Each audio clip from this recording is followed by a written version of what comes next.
Bluff City Media presents the Two Buck Sports Show with your hosts, Rusty Buckets and Uncle Buck. Now, let's get to the show.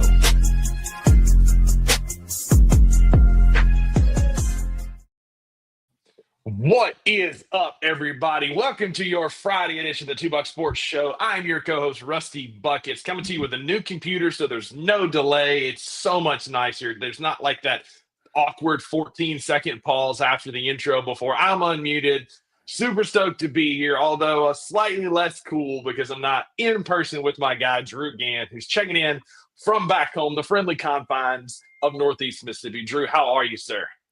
I'm lovely. I am lovely. I'll be honest with you. I loved hanging out with all my guys there at Grind City Media with Rusty for our special live show.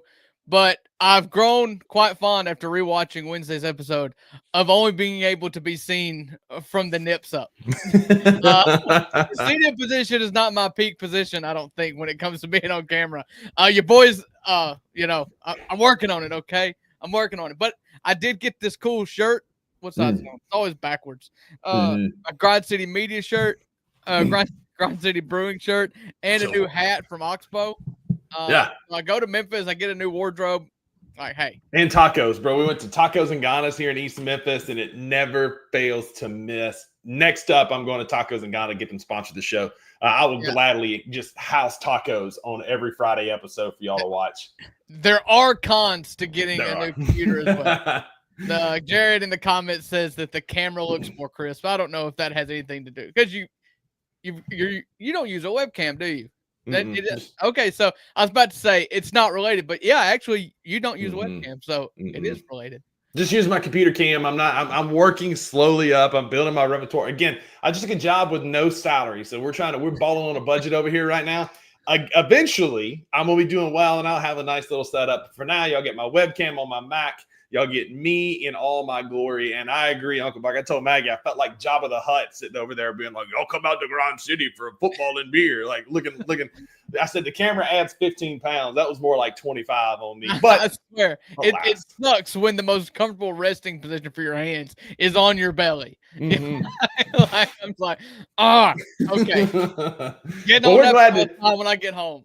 Yeah, but we're super stoked to be partnering with Grind City. That was a great time. We appreciate y'all having us out on Wednesday. It was awesome announcing that partnership, guys. There's so many cool things coming this fall for Bluff City Media, including the new little name you see down here on our banner. FanDuel has decided to partner with us as the official sports book of Bluff City Media, and we're super stoked for some options and things that are coming down the road, some ideas that we've got. Y'all stay tuned. There's going to be a lot of cool content built around FanDuel, their sports picks, their odds. We talked about some of the daily grind. We got more for y'all today. Drew, I'm super stoked to be partnered with FanDuel today.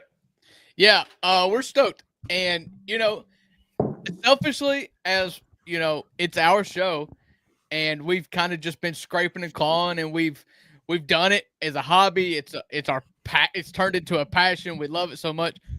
Having FanDuel on our screen just gives us a little bit of like, we're doing something. We're doing something.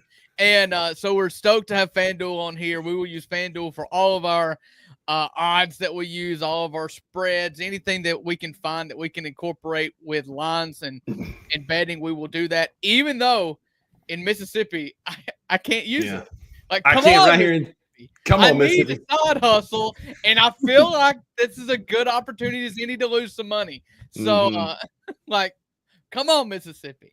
That's it. I already been playing around on it. They got a ton of great sweet deals. I'm going to be probably overusing FanDuel this fall during college football season, but I can't wait. Drew, on Fridays, though, we always start our show with the same thing, our newest segment, our big three of the week. I don't know that we need to waste any more time. Let's get in here and let's get after it.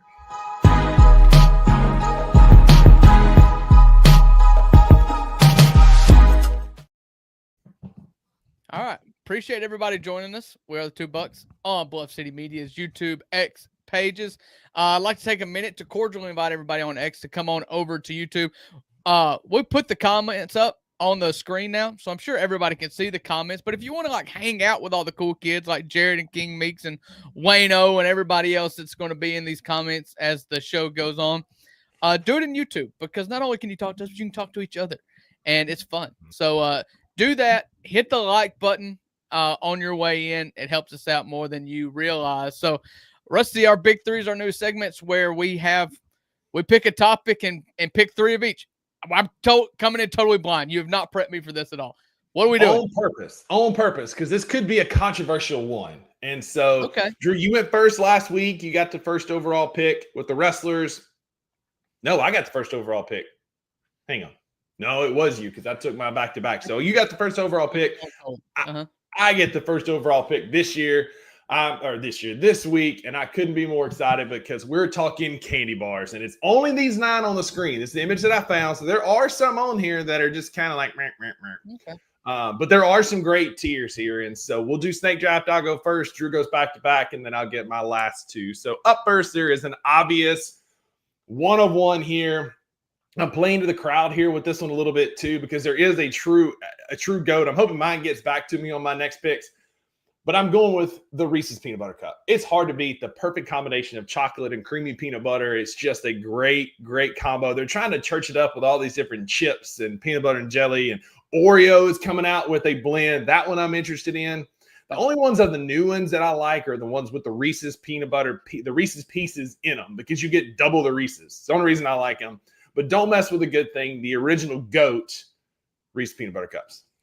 Yeah, I have a theory that cannot be disproven. No one will be able to convince me otherwise, and it's that Rusty sits on these until he wants he has the number 1 pick that he wants the most, and then he's like, okay, since I have the number 1 pick, we're going to do the candy bar one that's got an obvious 101. Because Reese's is the obvious 101 because I'm working through the order they are in my phone is what I'm doing, if we're being honest. I'm just saying, you will not convince me, so don't even try.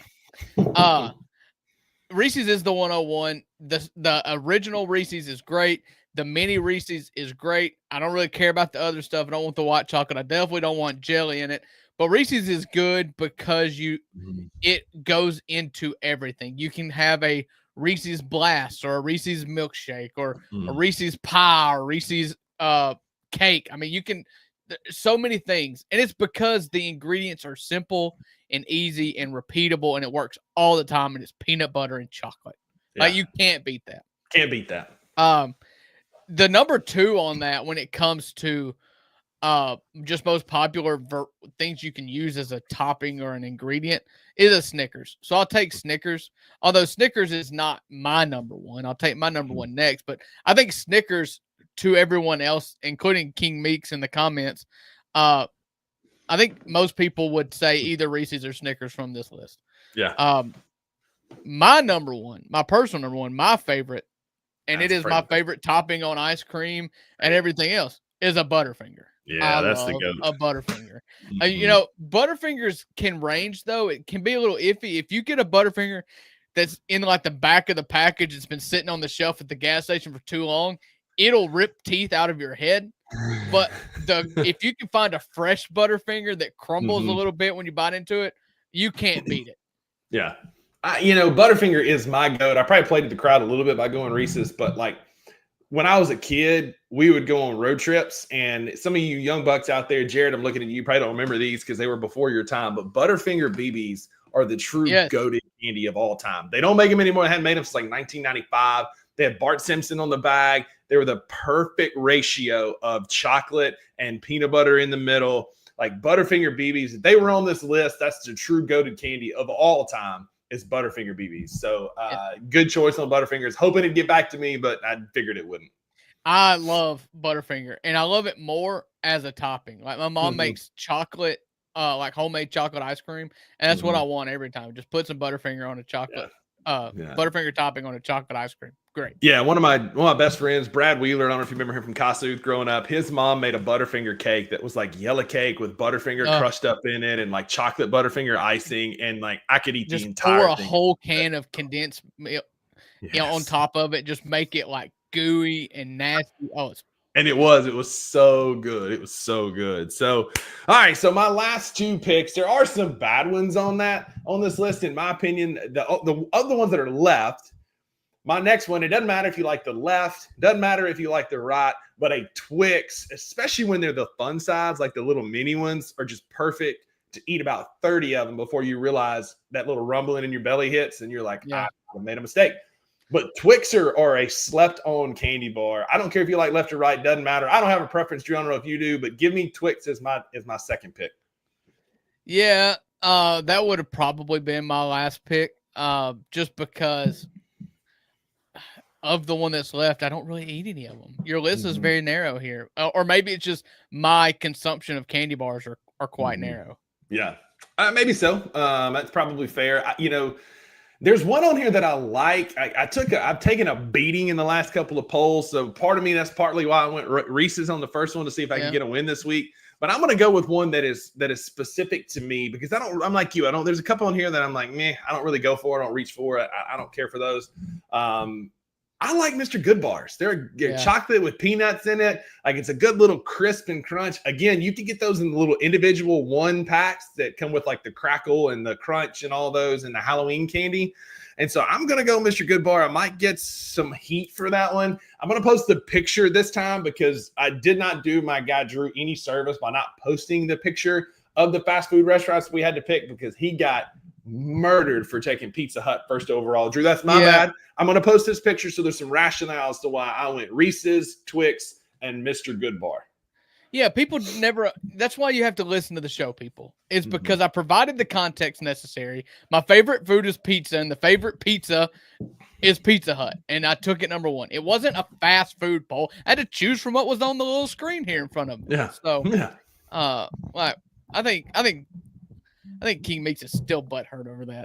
Just give it a break, brother. All right, you've left me with nothing that I would really like. So I'll take a Milky Way because it's popular. Good. The Snickers Light, especially if you get the dark chocolate. It's not as good Snickers, but I've got Snickers as well. So, I thought about $100,000 just because, like, I would love $100,000 and forget the candy bar, because the candy bars, pass. The original Hershey bar is noticeably missing from this list, as well as the almond Snickers and the almond Hershey bar. If you put almonds in any of these, I'm a big fan. What about Almond Joy with the chocolate coconut and the almonds? But see, the coconuts, I want coconut in small doses. Like, I'm not. I like coconut. Can't do that as much. So I like coconut. My list is the Butterfinger, the Snickers, and the Milky Way. Yep. Reese's, Twix, and Mr. Good Bar on mine. Y'all let us know. We're going to post these on our socials. Y'all retweet, like them, post them, vote in our polls. Let us know who you think's win. Thank y'all for those that do vote on Instagram and on X.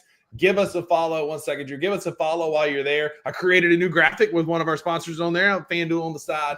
At the number 2 Bucks_BCM gets you access to me and Drew on Instagram and X and on Facebook, though we're not as active there, but we are on X and Instagram. Yeah. What do you think the FanDuel Sportsbook line would be on the favorite in our two matchups? Like, who's going to win? Because, I mean, you're top heavy, but, like, I couldn't care less about Twix and Mr. Good Bar, but I feel like I'm pretty solid. I got 2 good picks. You got 1. Yeah. I think it'd be pretty close. Maybe like minus 115 for me. I would say that just because you got Snickers and Butterfinger, which are 2 very popular ones, although Reese's dominate have a strong, every single time. No, Reese's and Sticks have a very strong following. The Mr. Good Bar probably not so much. But yeah, let us know what you think. I think this is going to be a good poll, maybe a much more even one than the last couple we had, because I got beat to sleep by that NBA spin the wheel one time. That's for sure. Yeah, we'll never do that segment again, will we? I mean, we could, and anytime you want, but I got beat to sleep. The wheel was not kind to me on that one. But before we go any further, I do want to talk to y'all about one of our sponsors, Ounce of Hope. Appreciate Ounce of Hope hanging out. You're going to see a lot more of them and Bluff City coming up this fall. More to come on that. But super stoked to partner with those guys. They're going to be at some of our college game day experiences as well. Y'all make sure y'all come out to Grind City Brewing for those. But ounceofhope.com, code Bluff City gets you 15% off your first order there. Cannot be combined with other orders.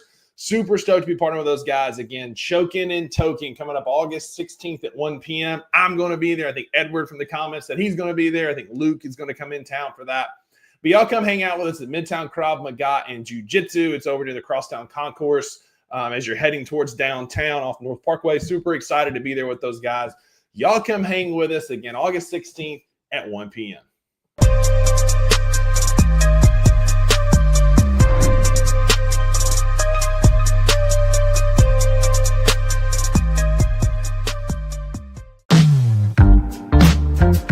Token and Token, the Mid-South's first cannabis-themed jiu-jitsu tournament. August 16th at Midtown Krav Maga and Jiu-Jitsu. At 1 p.m. 21 plus to compete or consume. Consumption not required. Ounce of Hope is licensed by the state of Tennessee. This is all 100% legal hemp products. Everything's good to go. We'll have gi divisions. No gi divisions. Madison bracket guaranteeing 4 matches per division plus an absolute winner. Each fighter receives an Ounce of Hope gift bag, and there's prizes for every winner. Check out the link below to sign up.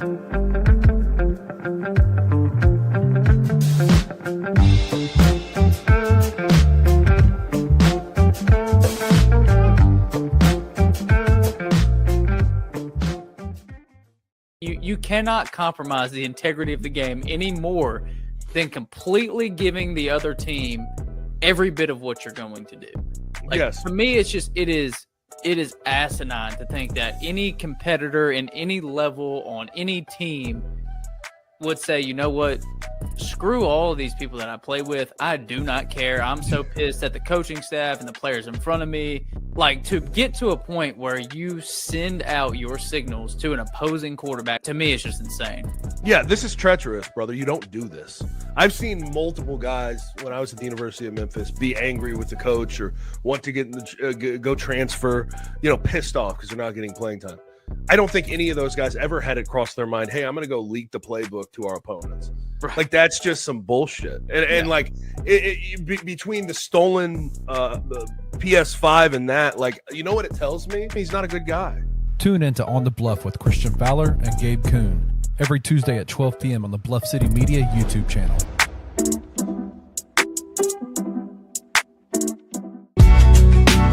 In the heart of the Highland Strip for 27 years, Trilogy Tattoo has helped tell stories for Memphians for generations. Located at 530 South Highland, Richie and his team are waiting to help you tell yours. From tattoos to piercings, your body art should be as unique as you are. Voted a Memphis Flyer top 3 tattoo shop in the city of Memphis since day one. Your story will be safe here at Trilogy Tattoo. Open 7 days a week, Monday through Saturday, 11 to 11, and 3 to 11 on Sundays. They have convenient times waiting on you. Let Trilogy Tattoo help you tell your story.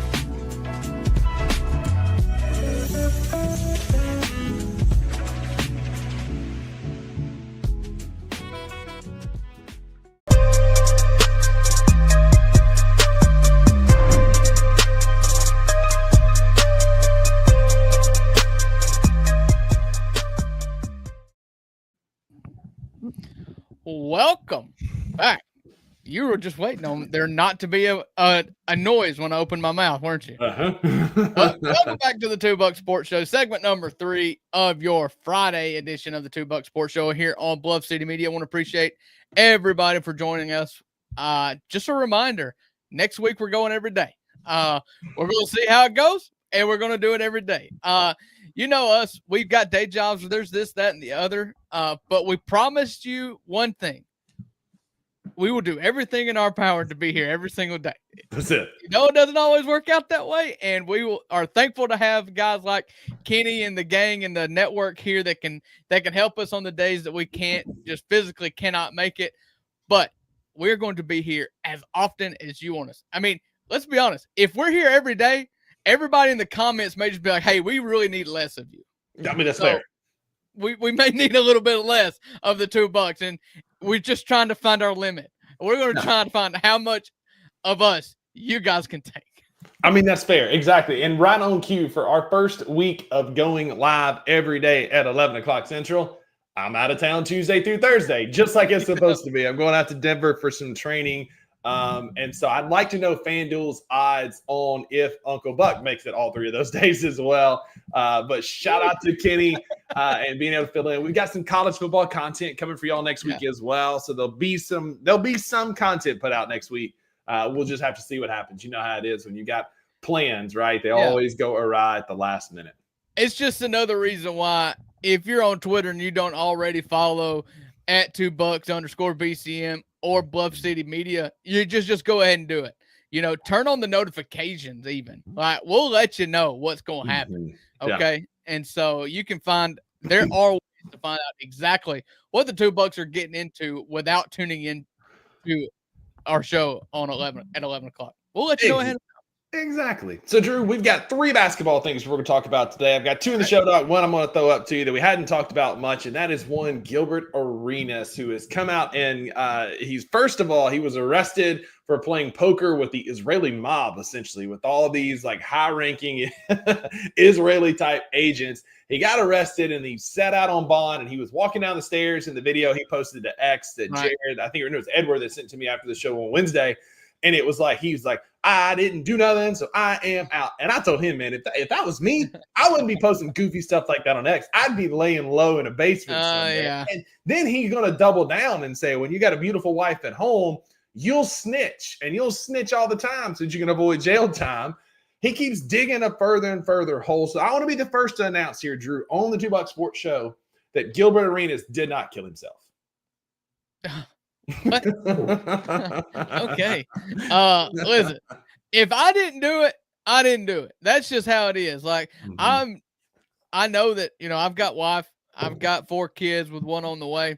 If I didn't do it, I will save my name. Okay. I will be vocal and say that I was not a part of this.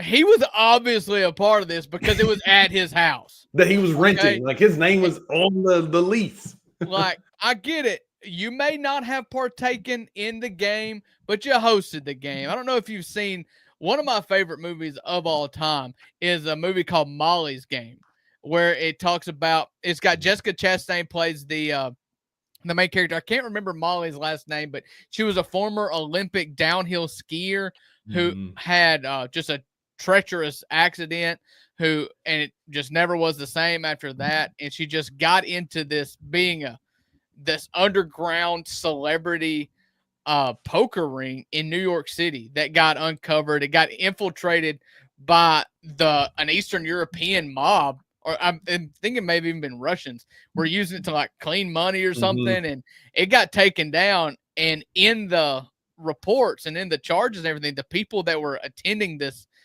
underground ring were the likes of Tobey Maguire and allegedly like Alex Rodriguez. I mean, just A-list celebrities.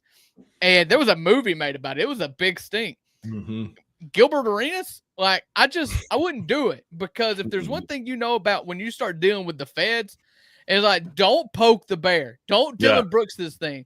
Don't come over here saying I didn't do it. I got too hot a wife. I'll roll. Like, do not poke the bear being the feds or the mob.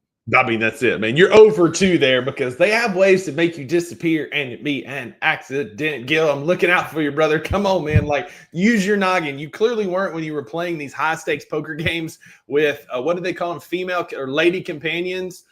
Like, come on, bro. Like, use your noggin, man. Like, don't go around like running your mouth now that you are officially dubbed Agent Zero. Like I said the other day, he's Agent Zero. He got a nickname before Anthony Simons got a nickname, Uncle Buck. He did. The thing about it is, too, is like California, I believe, is where it happened. Is that right? Where he was arrested? California and New York, but continue. I'll look it up while you talk. I was going to say, well, it makes a big difference, and I probably should have looked this up ahead of time. But in California, gambling is illegal. Like California and Mississippi, maybe like the last 2. Now, even in Tennessee, I don't think you can run an underground game here. There are rules and regulations, but it is just flat out illegal in California. Yeah. Woodland Hills, California. Where you think everything is legalized. I mean, I'm pretty sure they have marches on their capital to legalize meth every once in a while. You can do anything in California except run a gambling business, I guess. Drew, I'm not a smart man. Like, there's no argument there. I agree. Next segment. Thank you. Yeah. But if 4 dudes and a lady with the names of Yevgeny, Evgeny, Alana, Yarin, and Avgin approach me and say, hey, man, you want to play an illegal poker game? All you're going to see, pardon the expression, is asses and elbows as I'm getting out of there, because there is zero chance that I'm going to stick around and play poker with they screams Israeli mob, man. Like, those are the names of all the bad guys in the Bond movies or the Bourne movies. Like, no shade, no hate. It's just, that's who they are in those movies. And I want nothing to do with somebody who has that kind of connection to the Israeli mob. Well, let me ask you this. What's a name or a few names of people if they approached you and asked you to host an underground poker ring that you would say okay? It would be like Derek or Sean, Bert, Bert, or Eddie, or old Drew. guys. Old guys. Like good some old Harold. North I would love to Mississippi have a name. Harold in there. Harold, absolute Butch. I'd play poker with People a guy have named been Butch to all war day. that know how to That's shut it. their mouth. Shout out Butch Carmichael in Corinth, Mississippi. I would play poker until the cows come home. Butch Carmichael, Good guy, good guy. Little did you know you're going to get a Butch Carmichael reference on the 2 Buck Sports Show here today. Ooh, I hadn't thought about that guy in a long time. So, what's up, Butch? What up, Butch? Shout out Butch. If you know, you know. But hey, Gilbert Arenas has dug himself a hole by trying to play with illegal money. But and Jared, you're absolutely right. Grace, Bill, Bob, Sean, Eddie, I'm all in. All in. Yeah. But Gilbert Arenas dug himself a hole and drew literally quite the opposite. As we swing into our next NBA topic, is Mikal Bridges signing a contract for legal U.S. doll hairs to the tune of a 4-year, $150 million extension. Taking a discount, he was eligible for $156 million, but he left $6 million on the table to create flexibility for the New York Knicks. And that's what I'm saying. Like, wow, don't spend it all in one place. Go get you a Jake Huff for can I interest you in a John Conchar for $6 million? You can't have John Conchar for $6 million. He's making 6.9. He's 6.8. He's just north of that. Okay, I thought it was a little than that. But Mikal Bridges signs a 4-year extension to stay in New York, which I'm not super surprised that he's sticking around. Drew, I think he fits there, and they're trying to build a team around him and what they're trying. And I think he's going to be good help for Mike Brown. Yeah, I mean, why would you not want to re-sign Mikal Bridges? It's a no-brain decision. You know, what's it, $40-something million a year? Well, it seems like a lot of money, but the price of the brick just continues to go up. By the time this contract is up, you're wanting to renegotiate, it's going to seem like a good deal, unless Mikal Bridges forgets and how to play. But he's an elite shooter, which is just not going to happen. Mikal Bridges is a really good shooter. He's an elite defender at multiple positions. Like, yeah, it's a no-brainer. And he's got one of the coldest, like when he hits a 3 over you and he just does his little gun and looks at you like it's an elite level. Don't do that. You're going to get us kicked off. Oh, we get fined by the NBA. Hands in your pocket, Rusty. I'm so sorry. You're not flashing guns on the 2 Bucks. I'm getting fined by Adam Silver's calling me right now. we're too close to the NBA, which is not at all. But we're not going to risk it. But Mikal Bridges re-signing is an obvious choice, like you said. I mean, who wouldn't want to stick around and re-sign Mikal Bridges as an elite level shooter? But Drew, I thought it'd be a good exercise on the heels of that.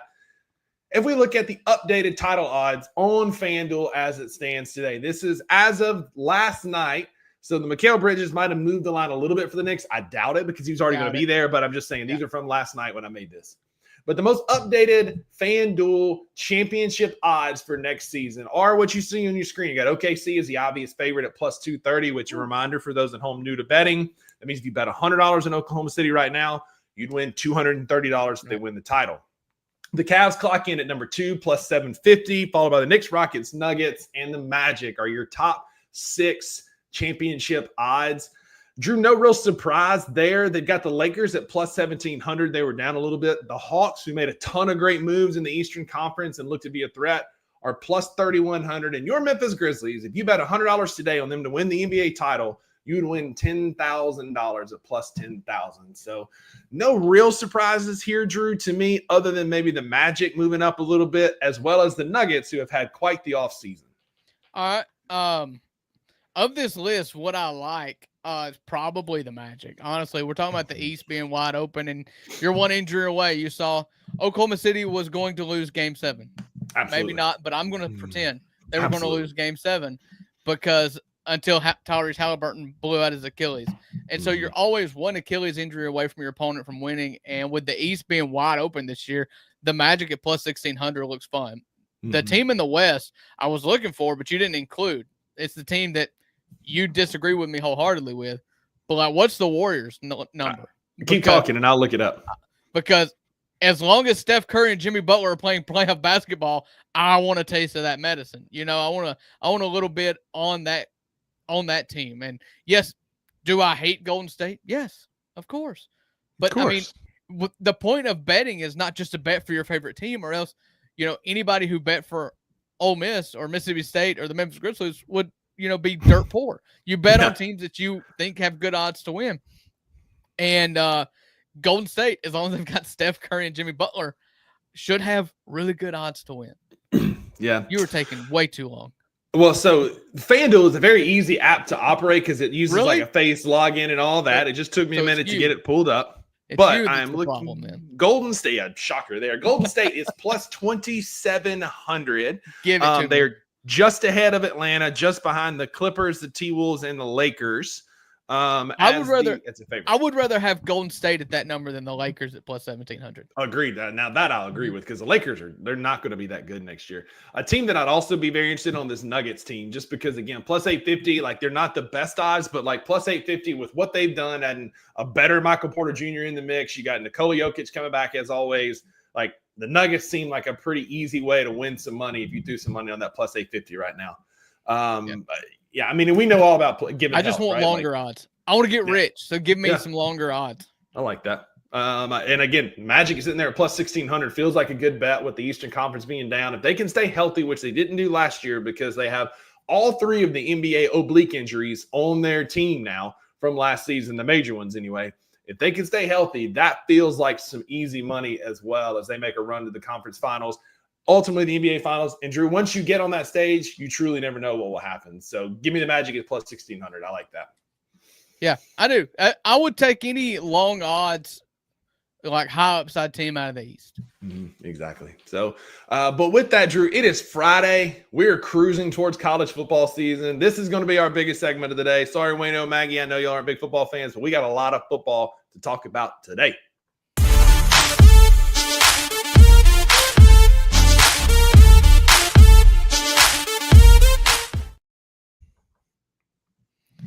All right.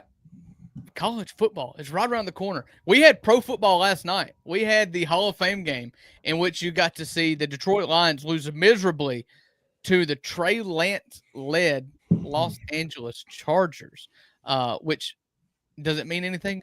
Not at all. But it's Not at all. football. It's football, Rusty. It's football. So what stood out to me last night, Drew, I want to talk about this. Did you see how they are measuring first downs now? Yes. Listen, we have held on too long to the chain measurement. Like there is nothing accurate about stretching a chain out along a field operated by two dudes with their average age of the chain gang in the NFL is like 79 years old. Like you're old enough to be president, or you can operate the chains at the NFL game. Because also, to be president of the United States now, you've got to be like 85 years old. Or you can operate the chains. So, yeah, get those people out of the way. Do the lasers. I've never understood why. And also, do it for goal line situations as well. Yeah. Personally, I've never hated on the chains. It feels like a part of the game, much like real life umpires in baseball. Like I've never hated that aspect of the game. I can get like if you're measuring, like I get that, like for laser accuracy, like that's fine. But I kind of like the chain gangs on the sideline. It's a tradition. It's been there for a long time. It's been a way to measure like a 10-yard first down for ever since football was footballing. And so I don't mind it so much, but I also get we're in 2025. This is the 21st century. You can get a GPS and get an actual measurement on a first down. I get it. But the thing that's different with the NFL too is it's like it's really in a lot of situations impossible to know exactly where that ball got to without even with replay and you're slowing it down. You've got all the camera angles. Most of the time in between the camera and the ball is like 9 dudes that are 300 pounds. Okay. Like it's just not always feasible to get it accurate. I want accuracy here. And also, like we're talking about pace of play and game lengths and stuff like that. It just seems so easy to not have to clear out the way for Bernard and Elroy to come through with their chains on sticks to measure out. But now you know what you're going to miss? You're going to miss South Carolina, Michigan in the Outback Bowl when it was obviously a first down and they called him. They're obviously not a first down. They gave him the first down on the very next play. All they did was piss off Jadeveon Clowney, who ended old boy's life and career by knocking that helmet off, picking up the fumble. You don't get that. You're going to lose some of that. But you're missing. You're saying, "Oh, I'm going to miss that call that they got wrong. Like, no, let's just get it right. Like, I don't know. like, It's part of the game's result- it's motivation, man. The result was a Jadeveon Clowney all-time truck and fumble recovery. But like, let's not root for stuff to be incorrect. I'm just rooting for more hits like Jadeveon Clowney laid on that Of portal running course. back from Michigan. Of course. That's I what would want. like Oklahoma drills in the middle of football. So figure out a way to do that. You know, Oh, but what a great way to do. Like, remember on the XFL, kickoff. they used to like Yes. sprint for the ball in the middle. Let's do Oklahoma drills. roll Best the 2 out ball of out 3. there and go. You know, you're going to have to designate a guy to have bionic shoulders, because what the XFL did is like every single week when they rolled the ball out there and fought for it to determine first who got first possession, the dude just dislocated his shoulder every single time. Like, no, And no. so- What I'm saying is give me an Oklahoma drill. Line up, like, Yeah. give me any NFL running back, Joe Mixon, like whoever, and then put Roquan Smith from the Ravens on the other side, 2 linemen, and let's get after it. 2 out of 3, or Derrick Henry and Khalil Mack, 2 out of 3. Whoever wins that gets the ball first. You talk about like trademark. You can't steal that. That's $2 right there. Putting an Oklahoma drill to start football, man. Miss me with the kickoff. Let's do that. I'm fired up now. Let's go. You got to do something with it. I mean, the kickoff's boring anyways. I think you should get rid of kickers. Kickers or punters are people too, according to Pat McAfee. I didn't say punters. Like, you got to have a way to like Yes. change. But like Change a possession. kickoff is just a touchback now. Like, Especially what with are the we goofy even stuff doing? they're doing now. I know, right? Give me an Like, I Oklahoma want to drill. get rid of place kickers. I don't want extra points. I want 2-point conversions on I like everything. it. You're going to get far less overtime and stuff like that, where things just get stupid and you have Yeah. a rule change on overtime every year because the NFL doesn't get the outcome they like. Sure. When you could just get rid of kickers, make it all 2 points or nothing, you're going to get far fewer. You're going to get far fewer like tie games in overtime, and then just give the team the ball at the 30-yard line. That's all that happens, anyways. Yeah, for sure. So I like the idea of doing away with kickers. I like the idea of doing away with that because you're going to get less overtime, left kicks, but you're going to get more CTE. Win-win. I mean, which one would you like more? I mean, that's it. If it gives me an Oklahoma drill, then I'm all for it. So absolutely. But Drew, on FanDuel, we are talking college football, and they've already posted their over/under on win totals for the SEC. And so I know we're still early. We've got a lot of SEC football content coming for y'all. We're going to spend an episode, just about a full episode on each one of these teams. And so we're going to go ahead and get some previews in now as FanDuel has the updated win totals for the SEC teams. So Alabama, Georgia, Texas, some of those teams have the highest odds at 9.5 wins. We'll see Texas here in a minute. The lowest ones are on your screen already. Kentucky 4.5, Vandy 4.5. Mississippi State has the lowest win total in the SEC at 3.5. Drew, what jumps A out heck of to a you? day for you to deck out in your Mississippi State. I know it's Maroon Friday. I'm rooting for them because I'm going to hammer the over on Mississippi State at 3.5. More on that to come in our SEC episodes coming up. But any of them out of the top half in alphabetical order, the top half of the conference that jumps out to you, Drew? Yeah. I mean, I would always take Alabama to win double-digit games. I think, now Kalen DeBoer, it was his first year, and it was the first time they didn't win double-digit games in 13 or 14 years. So is that a trend? I think not. I think Alabama's still got the players. I would bet on Alabama to get to double-digit wins. Just going down the list here, the Auburn, we spoke with Zach from Grind City Brewing about Auburn extensively on Wednesday. That's 7.5. It seems fair. And I don't really know. You're talking about puzzling. I feel like that's right on the number. Like, I don't know. I would tend to go over, I think, but I would just probably stay away altogether. But I look at Georgia and Alabama and think, don't they always win 10 games? And you're giving me 9.5. So I'd probably just take both of those. And I think Mississippi State struggles to win one game this year. So Oh, wow. Good throwing shade, huh? Yeah. So for me, what jumps out here, that's a lot of confidence in DJ Lagway down in Florida. I like him. I think he's good. I think he's got potential, but there's also a lot of question marks around Florida. 7.5 feels like a lot. I think they come close. Maybe they win 7 games this year. So I'd probably take the under on Florida. And absolutely, am I a homer? Yes. Do I think our defense is going to be terrible? Yes. But I think Mississippi State finds a way to go over 3.5. Give me over on Mississippi State, under on Florida as my two from the top here. Yeah, so Florida's interesting. You know, they've got Miami and LSU and Texas A&M, Mississippi State, Georgia, Kentucky, Ole Miss, Tennessee, and Florida State. I am a believer in Napier. I'm a believer in DJ Lagway. I would probably go over with Florida. I would also, I was being tongue-in-cheek here, but I actually looked at this with a coworker today. We were talking Mississippi State and Ole Miss football. And I think that Mississippi State should win 3 of their 4 first games and probably and has a really good shot against Arizona State at home in week 3. So there's I think that there's a fair chance that Mississippi State could start the season 4-0 just with how the schedule lays out. I think it's egregiously hard after that, but if I can tell you that you win 3 out of the first 4, I think everybody would take an over on 3.5.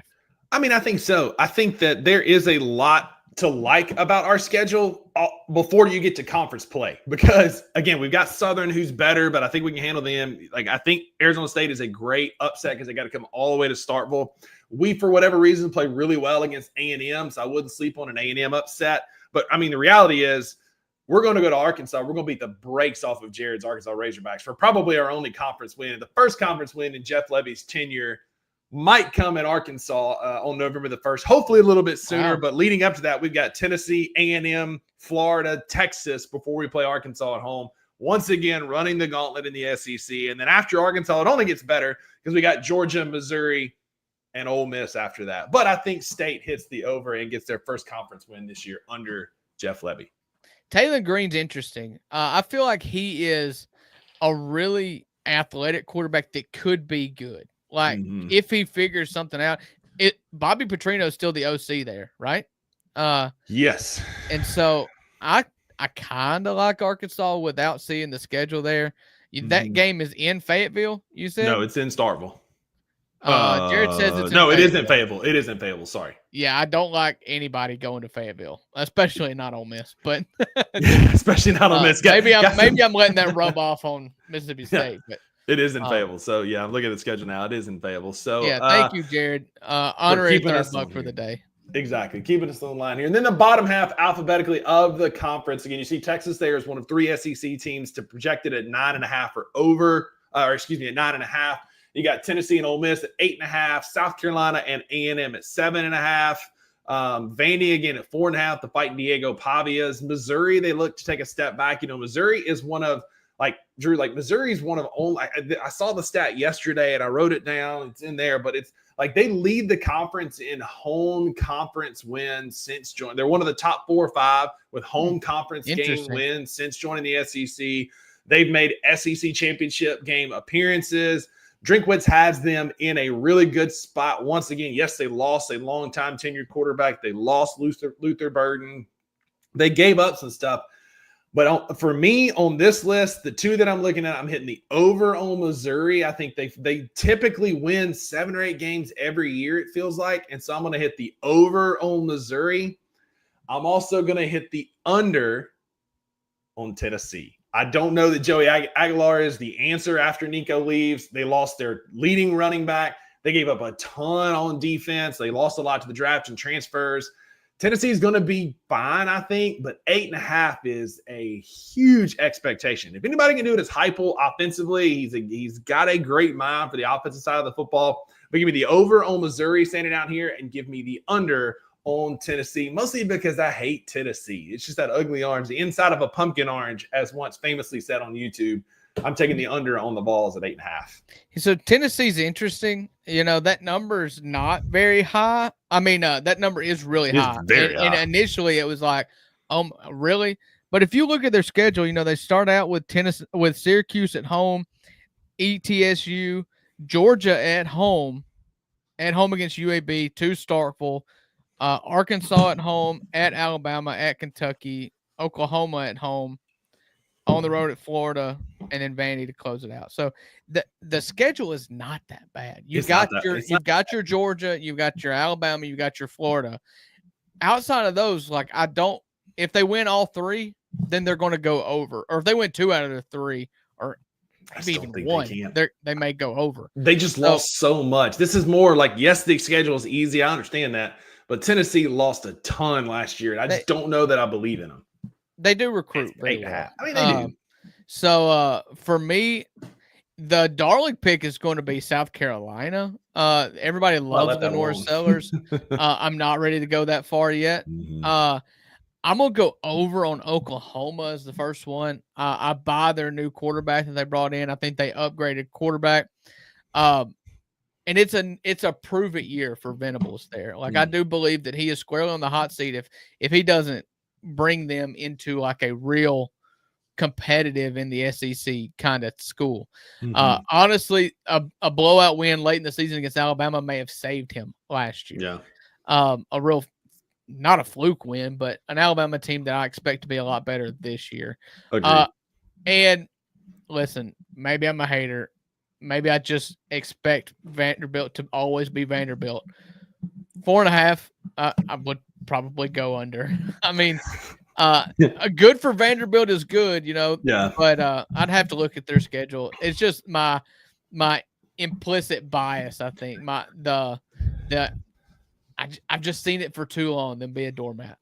I mean, I get it, and they took it personal last year when Nick Saban said they're the easiest place to go win in the SEC, only to upset Alabama at home. And so Vandy is one of those teams, like, I'm going to enjoy watching them, but I'm not putting any money anywhere near Vandy on any kind of a bet because, like, it's hard to bet on magic like that. And that's what they had last year. It was truly a magical season for Vanderbilt. Like, that's one of their pinnacle seasons. You beat Alabama the first time since 1982.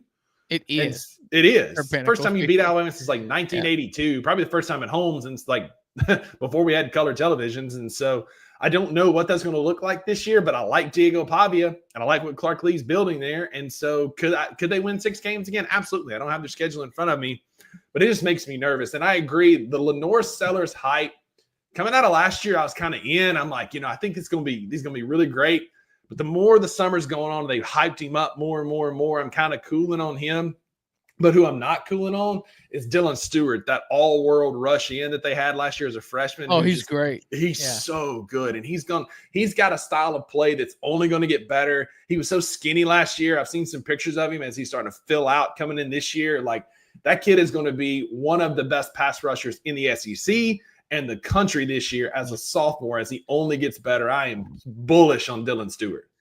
I'll touch Ole Miss real quick. Ole Miss is pretty volatile based on a quarterback. It's a quarterback in Austin Simmons that they adore. Last year you had a guy, Walker Howard, who came in as the reigning backup quarterback, former 5-star guy, LSU transfer, who, when the game came down to it and Jackson Dart left after that first drive against Georgia, they went to Austin Simmons instead as a true freshman. They love him. He had the gumption to go lead a touchdown drive against the number 1 team in the country. And they love, you're going to look at him and think like, okay, that's an arm that you don't see very often. You throw around the biggest of names when you're talking about just like a cannon of an arm. That's what Austin Simmons has got.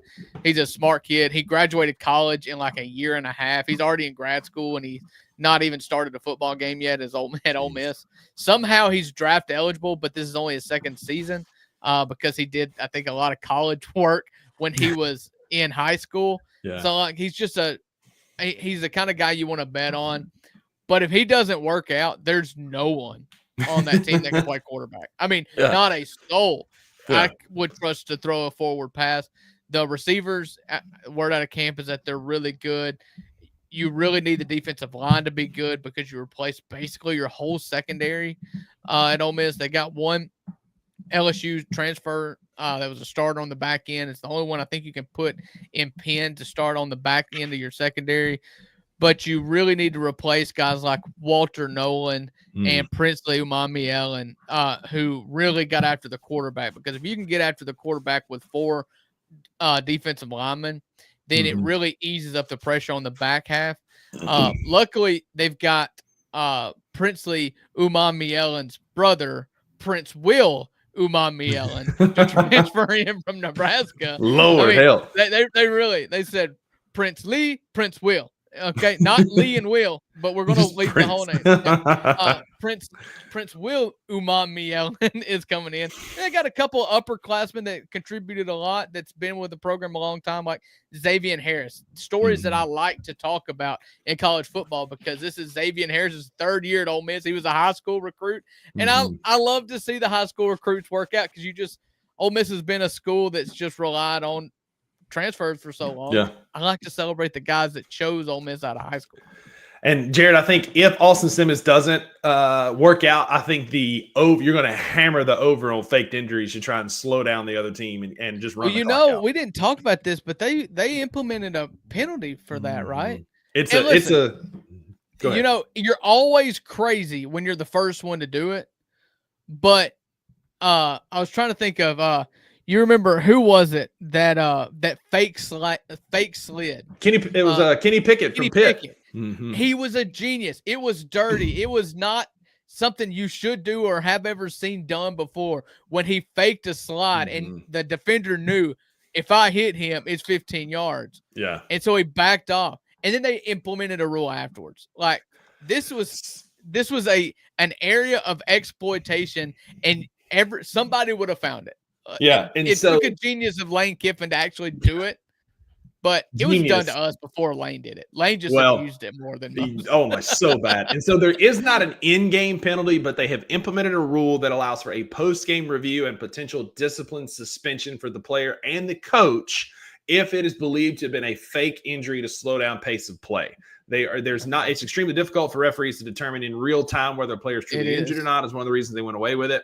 But the conference and the NCAA more broadly prefers to avoid encouraging officials to make subjective medical calls. So they are doing it after the fact. You can get punished for it after the fact, but it's really going to be hard in game to police, which I get. Let the record show. I hate it. I do. You did because to your credit, you did speak out against it on this show. It's embarrassing last football season. because you only do this if you're trying to stop the momentum of another team, because you can't. And you have the wrong personnel, and then with this hurry up offense, you can't swap out defenders unless the offense subs in players. So if the offense, and Ole Miss does this better than a lot of people. Just roll out this no huddle, gas out the defense, and go for a big play. Ole Miss does that better than anybody.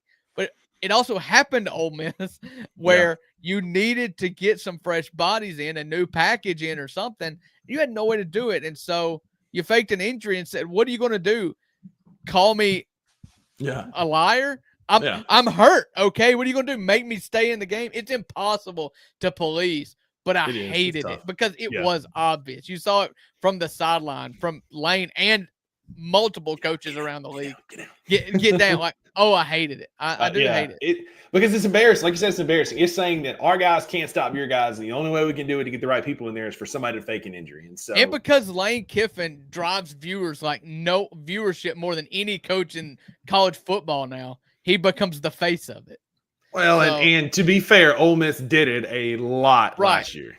Josh Heupel did it to us before we ever did it to anybody else. There it is. I watched the game. Somebody else play the Lane Kiffin return to Knoxville was the first time I ever saw it done, and it was like a get down. And so it's like, hey, he's doing it. I'm going to do it, and I'm going to do it every single time I need it because you can't stop me. Yeah. But that's going to do it for your Friday edition of the Two Bucks Sports Show. Drew, thank you as always for being here, man. It was a great time. Jared, Wayno, King Meeks, everybody in the comments, Ninja DJ, thanks for hanging out with us. We appreciate y'all. If you're here after the fact, go ahead and hit like while you're watching this. Leave us a comment. What are your 3 candy bars? Who do you think is the best odds, long shot odds to win the NBA that we posted? And what do you think about the SEC win totals as they're coming up? I think we lost Wayno when we started talking about college football. It's like 2 a.m. when the Two Bucks Sports Show goes live in Sydney, Australia. And so, honestly, I don't blame him. I don't either. And he can watch the basketball portion and then go to bed and get some sleep before the Anthony Sain Show drops at 2 p.m. today. Make sure you're back here to watch that. Sane and Kenny and the boys chopping it up about all things Memphis and basketball. But we'll be back on Monday as we launch our daily show. Waino's still here. Let's go. Waino, go to bed, son. He heard his name. He was like, "Oh, what? I'm up. What are you talking about? I wasn't sleeping." Listen, I'm painting. He's like too. the kid in the classroom when you doze off, and that's when the teacher calls on you. That's what exactly Waino right. just did when he heard his name. Exactly. Calling him out of the dream, back from the upside down. He could come to life and hop in the comments. Thanks for being here, Waino. But in the meantime, go be a friend to somebody who needs a friend. And Drew, there are no refunds for what you heard today. That's right, because with the $2, you always get what you pay for, and we will see you on Monday. Thank you for tuning into this episode of the $2 Sports Show. If you enjoyed this episode, subscribe to Bluff City Media's YouTube page, like this video, and leave a comment. We will see you back here in a few days.